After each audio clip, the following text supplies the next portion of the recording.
Good morning. My name is Scott Stearns. I'm the incident meteorologist assigned to the Happy Cap complex of fires here in Northern California.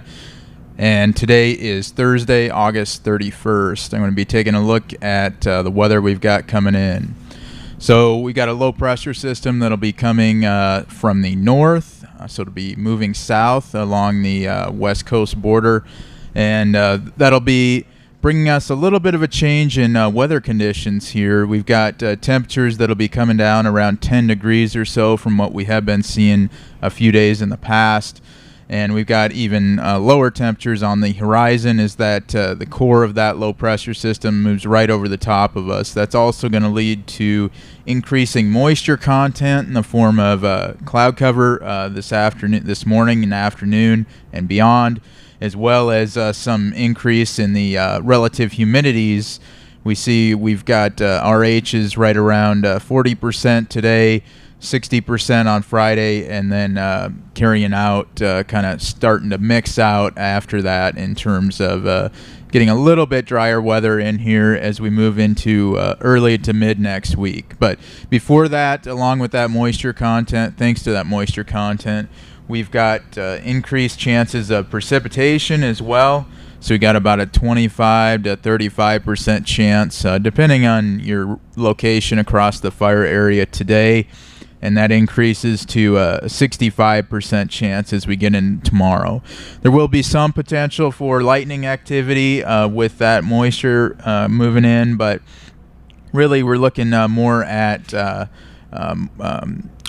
rain kind of threat, so to speak, than we are a huge concern with lightning. Given the moisture content of the fuels that it's expected to increase, we're not overly concerned about lightning activity other than for firefighter safety. So it looks like along with that, we could see some potential for increased activity, precipitation activity, potentially heavy precipitation over the eastern side of the fire area, including the head fire, the burn scar associated with that near Hamburg, as well as just to the east of there in the McKinney burn scar from last year.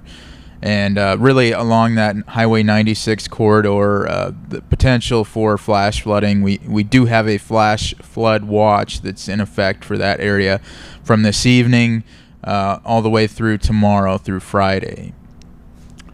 So with that activity moving through the area and that potential for precipitation, especially across the eastern side of the complex area, there will be some potential for reduced visibilities due to smoke. And with that, I'll hand it over to Kerry. He can talk more about that. Very good. Thanks, Scott. Kerry Jones, Air Resource Advisor. And I did want to briefly highlight something that we don't talk too much about here on the West Coast, but we talk about super fog. Smoke-induced fog and super fog is kind of the worst case version of that. And so I think as Scott nicely highlighted with these elevated humidities, anytime you get RH values above 80%, and we're looking at kind of nighttime lows for tonight, kind of in the mid-50s, those are pretty prime conditions when you combine those weather conditions with the smoke, especially from like smoldering activity. So our concern when you look at this map, this is just showing, those red dots are just showing where the potential for super fog is the highest. Doesn't mean that it's going to happen.